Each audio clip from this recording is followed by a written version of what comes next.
दैनिक रोक ठोक लेखनी के संपादक फैजल शेख के निमंत्रण पर मोहम्मद हुसैन शेख और उनके पिता माहिम में स्थित मशहूर दरगाह हजरत मखदूम शाह बाबा और उनके अखबार के कार्यालय आए। 27 वर्षीय हुसैन सैयद अपने माता पिता के अनपढ़ होने के बावजूद यूपीएससी की परीक्षा पास कर अपने इलाके के लिए मिनी सेलिब्रिटी और रोल मॉडल बन गए। हुसैन सैयद मुंबई के उस झोपड़पट्टी इलाके में रहते हैं जहां अधिकतर डॉक में काम करने वाले मजदूरों का परिवार अपना जीवन यापन करता है। उनके पिता रमजान इस्माइल सैयद इंदिरा डॉक में लोडिंग और अनलोडिंग सेक्शन में एक ठेका कर्मचारी हैं। मजदूरी करके वे किसी तरह अपने परिवार का पेट पालते हैं, लेकिन उन्होंने हुसैन को हमेशा आगे बढ़ने के लिए प्रेरित किया। मोहम्मद हुसैन ने यूपीएससी सिविल सेवा परीक्षा 2022 पास कर ली थी। यूपीएससी 2022 के रिजल्ट से खुशी तो देश के 933 नौजवानों और उनके परिवारों को मिली, लेकिन मोहम्मद हुसैन की उपलब्धि विशेष रूप से उल्लेखनीय है क्योंकि उन्होंने इस मंजिल तक पहुंचने के दौरान कई कठिन सामाजिक और आर्थिक बाधाओं का सामना किया।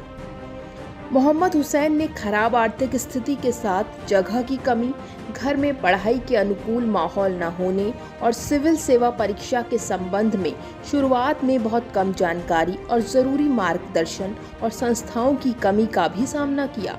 इन सब चुनौतियों को पार करते हुए 27 वर्षीय मोहम्मद 5वें प्रयास में ऑल इंडिया 570 रैंक के साथ यूपीएससी परीक्षा पास करने में कामयाब रहे।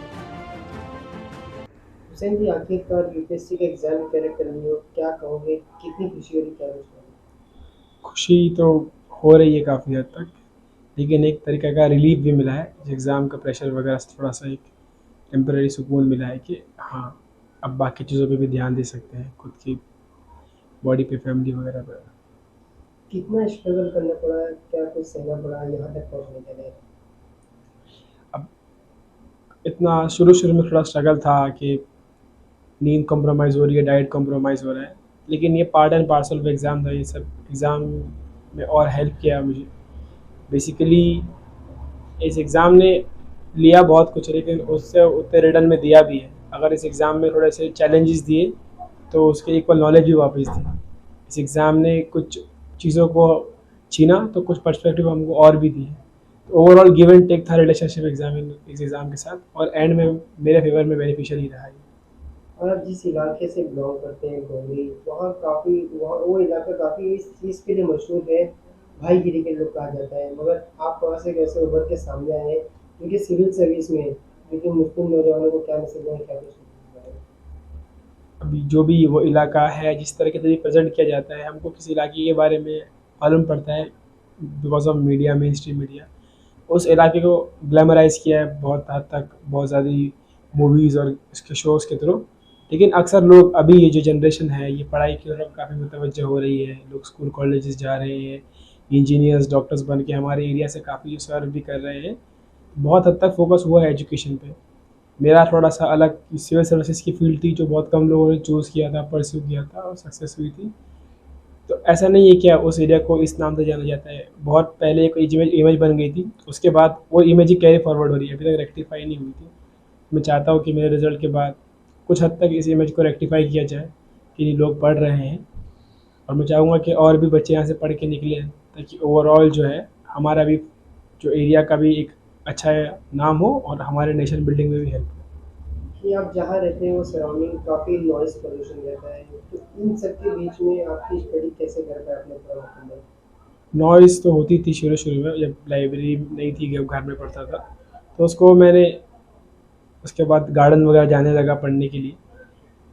नॉइज़ पोल्यूशन का मुझे अगर देखा जाए तो नेगेटिव लोग कहते हैं, लेकिन मुझे पॉजिटिव इसमें लगा ये कि जब इस नॉइज़ वाले एरिया से उठ के मैं फॉर्मल लाइब्रेरी गया हज हाउस के अंदर, जाफर सुलेमान हमारे हॉस्टल के अंदर, तो वहाँ पे अगर किसका फ़ोन बजता, कोई बात करता, तो मुझे फ़र्क नहीं पड़ता था, बिकॉज मेरा कॉन्सेंट्रेशन इंप्रूव हो चुका था उस एरिया में रह के, जहाँ पे दिन भर गाड़ियों की आवाज़ आती। ये कहा जाता है सराउंडिंग का बहुत असर पड़ता है, मगर आपके आसपास के इलाके ऐसे हैं, तो इन सब के बीच में रहने के बाद आप कितना दिन तक या तो सोशल मीडिया से दूर रहे या इस इलाके से दूर रहे?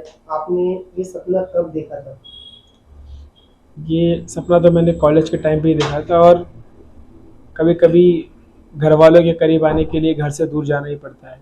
तो हमारे एरिया जो था वो मेरे लिए एक मोटिवेशन भी था कि अगर ये एरिया के लिए या फिर अपने लिए कुछ करना है, यहाँ के पॉजिटिव चेंज लाना है, थोड़ा सा एफर्ट देनी पड़ेंगे।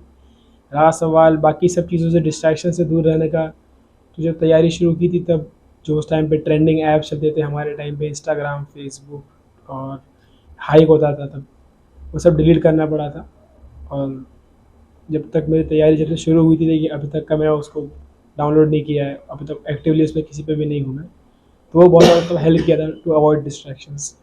और ये सवाल रहेगा, और जो बच्चे यूपीएससी का एग्जाम देना चाहते हैं उनको आप क्या सलाह देंगे, किस तरीके से स्टडी किया जाए, किन किन चीज़ों से दूर रहा जाए? उनको बेसिकली मैं ये कहूँगा, अगर ये एग्ज़ाम की तैयारी कर रहे हो तो एक बैलेंस स्ट्रेटेजी बनाओ, सिंपल सी, जो आपके लिए वर्क करती है। किसी भी टॉपर को आप सुनो तो उसको एज इट इज़ कॉपी करने की ट्राई मत करो। और हर किसी के अलग सर्कमस्टांसेस होते हैं, हर कोई अलग बैकग्राउंड से आता है। आप उसको सुनो और अपनी जो कंडीशन है उसके अकॉर्डिंग उसको अडेप्ट करो। कुछ चीज़ें लो, कुछ चीज़ें मत लो, और एक अपनी स्ट्रेटेजी बनाओ। और डिस्ट्रैक्शन से अवॉइड होने का एक सिंपल ही तरीका होता है कि आपको पता है कि क्या आपके फेवर में और क्या आपके फेवर में नहीं। हर चीज़ जो आपके आप रास्ते में आएगी उसको आपको एक्सेप्ट नहीं करना है। Choose it very wisely.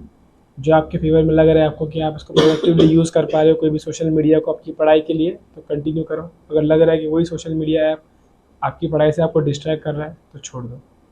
इस एग्ज़ाम के लिए थोड़ा ब्रूटल हो जाओ, थोड़ा सेल्फिश हो जाओ। जो आपके एग्ज़ाम के लिए बेनिफिशियल है उसको करीब रखो, जो नहीं है उसको दूर कर दो। ये जो धार्मिक संस्था है और एनजीओ है, आप इनसे अपील क्या करोगे? क्या ये जो भी गरीब बच्चे हैं, जैसे आपने वो तकलीफ से मतलब पढ़ाई की है, तो उसके बारे में अगर आप अपील करो। मैं ये कहना चाहूँगा कि अभी जब मैं सिलेक्शन हो गया है तो बहुत ज़्यादा ही मतलब अप्रिशिएशन मिल रहा है, तो मुझे एक महसूस हो रहा है कि और मोटिवेशन भी मिला है कि मैं और अच्छा कर सकता था। लेकिन एक बारे में एक दिमाग में ख्याल भी आया कि जितना मुझे अब अप्रिसिएशन और प्यार मिल रहा है लोगों से, उसका 1% भी ड्यूरिंग प्रिपरेशन मिला होता तो बहुत हद तक चीज़ें आसान हो जाती। मिला है बहुत हद तक, जैसे सेवा एनजीओ है यवतमाल की, और बहुत सारे अदर एनजीओज़ हैं जिन्होंने काफ़ी तरह से हेल्प की है, सपोर्ट किया है हर चीज़ से। तो ऐसी और अगर एनजीओज़ होंगी, जैसा कि एक और एनजीओज़ 2-3 एनजीओज़ वगैरह है जो जाफर सुलेमान इंस्टीट्यूट चला रही है हमारे, जब मुंबई में हम रहते हैं अभी, तो और अगर लोग इस काम में लगे, बच्चों को जो अभी स्ट्रगल कर रहे हैं उनको ईज़ प्रोवाइड करें, उनको फैसिलिटेट करें लाइब्रेरीज़ के थ्रू, फंड्स के थ्रू, बुक्स के थ्रू, और बाकी अगर आसानियाँ थोड़ी पैदा कर दें तो बेसिकली ये हो जाएगा कि जो स्ट्रगल है बच्चों का वो कम हो जाएगा, और रिज़ल्ट का जो हमारा इंटेंसिटी वो बढ़ जाएगी, रिज़ल्ट और आना शुरू हो जाएगी। Thank you. देश और दुनिया से जुड़ी तमाम बड़ी खबरों के लिए हमारे चैनल को लाइक करें, शेयर करें और सब्सक्राइब करें।